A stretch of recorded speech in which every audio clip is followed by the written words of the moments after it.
Why your anointing attracts jealousy, hate, and isolation.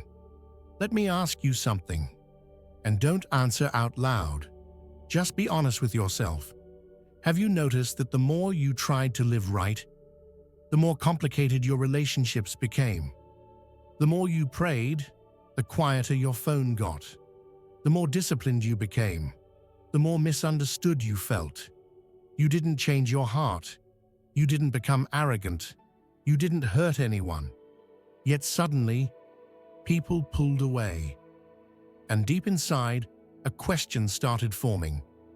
Why does doing the right thing feel like punishment? If you've ever felt that question burning inside you, this message is not coincidence. Section 1, the confusion season, real life. Most people grow up believing that blessings look obvious: applause, support, people clapping for you, friends cheering you on. We are taught that if God is with you, life becomes easier socially. But real life doesn't work that way. Sometimes blessings arrive quietly, and sometimes they arrive lonely. You don't notice it all at once. It's subtle. At first, it's just a delay. Messages take longer to reply.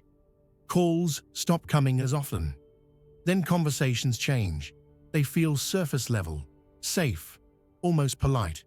You laugh, but it feels forced. You talk, but something is missing. And the hardest part? Nothing happened.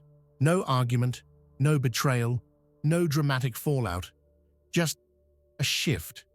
That's what messes with your mind. Because when there's no clear reason, your brain starts creating one. You replay moments in your head. You analyze your tone. You wonder if you said something wrong. And slowly, questions creep in. Am I becoming too serious? Did I lose my personality? Am I boring now? Should I relax my standards so people stay? This is the most dangerous moment of growth. Not when people leave, but when you start shrinking yourself to keep them. Many people lose themselves here, not because they sinned, but because they were afraid to outgrow familiar comfort. Trying to shrink what God is growing always leads to inner conflict. Section 2. What the Bible quietly teaches, not preached. The Bible has always been honest about this pattern. We just don't talk about it openly. Light doesn't attack darkness. It simply reveals it, and exposure makes people uncomfortable. Joseph didn't insult his brothers. He didn't compete with them. He didn't provoke them. He simply carried a dream, and that dream offended them. Why? Because it reminded them of what they were not becoming. David didn't attack Saul. He didn't chase the throne. He didn't disrespect authority. But his calling threatened Saul's insecurity. Jesus didn't harm anyone. He healed. He restored. He forgave. Yet people hated him. Not because he was evil, but because his presence revealed hearts. This is the part many people misunderstand. Your anointing is not loud. It doesn't announce itself. It doesn't argue or explain. It simply exists. And some people can't stand what they feel around it. Not because you judge them, but because they judge themselves in your presence. That's why distance appears. Not confrontation, not honesty. Distance. Section 3. Why jealousy is rarely obvious. Jealousy today doesn't look like rage. It looks controlled, quiet, polite. It looks like cold replies that used to be warm, support that sounds forced, compliments without joy, competition that's never spoken. People smile. They congratulate you.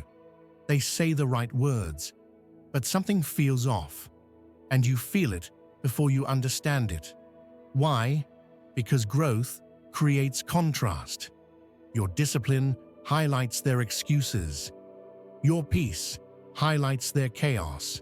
Your direction highlights their confusion. And not everyone wants to confront themselves.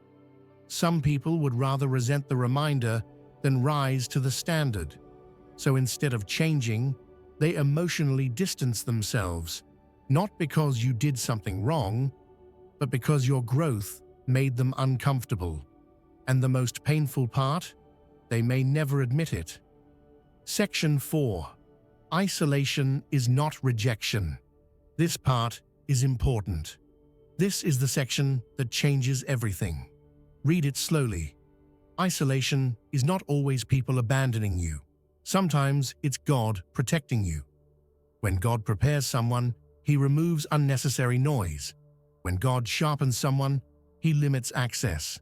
Not to hurt you, but to protect the process. Isolation does something powerful. It builds discernment. You start seeing clearly who belongs and who doesn't. It strengthens identity. You stop needing constant approval to feel secure. It breaks people-pleasing. You learn to obey God without needing validation. If everyone stayed, you'd never know who was assigned to your future and who was attached to your past. If everyone clapped, you'd confuse applause with purpose. Some exits are not losses. They are filters. And the people meant to walk with you long-term will recognize you without you shrinking, without you explaining, without you begging. Let me pause you right here. If you're feeling uncomfortable listening to this, that's not guilt, that's recognition. Because truth doesn't always comfort first. Sometimes it confronts before it heals. And if you're still listening, it means something in you is waking up. Section 5. Why people turn against you quietly. One of the most confusing experiences in growth is this. People don't openly oppose you. They don't argue. They don't confront you. They simply change. Their energy shifts. Their tone cools. Their presence fades. And because there is no clear conflict, you keep asking yourself, what did I do? But here's a truth most people never consider. People don't always leave because you hurt them. Sometimes they leave because they can no longer influence you. When you were unsure, they felt comfortable. When you needed approval, they felt important. When you were flexible, they felt powerful. But growth changes dynamics. You stop asking for permission. You stop explaining every decision. You stop bending to fit expectations. And for some people, that feels like loss of control. So instead of adjusting themselves, they quietly adjust their distance. Not everyone who benefited from your old version can survive your healed one. And rather than admitting that, they rewrite the story in their mind. You changed. You became difficult. You're not the same anymore. What they really mean is, you're no longer who I could manage. Section 6. Jesus and the pattern. We ignore. This pattern didn't start with you. It didn't start with Joseph. It didn't start with David. It started long before with Jesus himself. Jesus healed people, fed them, loved them, served them. Yet the closer he moved toward purpose, the smaller his circle became. Crowds followed miracles, but truth filtered people out. When Jesus spoke in parables, many walked away. When he spoke truth plainly, even more left. Not because he was wrong, but because truth demands response, and response costs comfort. Even his disciples struggled. They misunderstood him. They doubted. They fled when pressure came. So if the Son of God was misunderstood, isolated, and abandoned at key moments, why are we shocked when obedience costs us relationships? Following God doesn't always remove friction. Sometimes it reveals it. Section 7. The inner war. You don't talk about. This is where the battle becomes internal. Outwardly, you're calm, you're polite, you keep going. But inwardly, questions grow louder. Late at night, you think, Was obedience worth it? Why does doing right feel so lonely? Did I misunderstand God? This is not weakness. This is the human side of faith. And this is exactly where the enemy targets. Not with obvious temptation, not with destruction, but with doubt disguised as logic. He whispers, "You were happier before. You had more friends before. Life was easier before." And for a moment, it feels true. But here's what that voice never tells you. Comfort without growth always feels easier, but it never leads anywhere. Peace that requires compromise is not peace.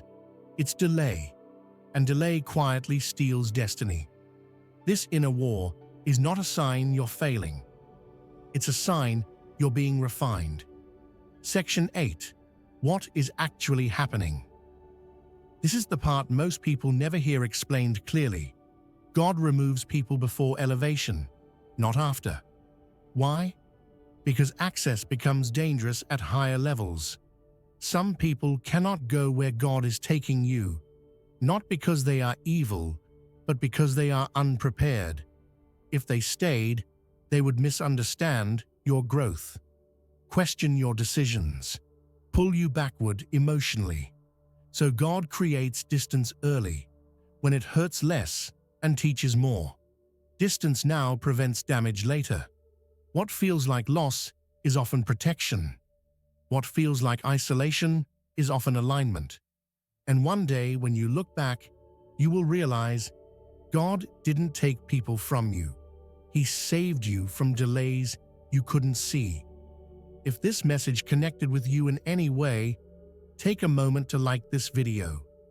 It helps it reach someone who feels the same silence.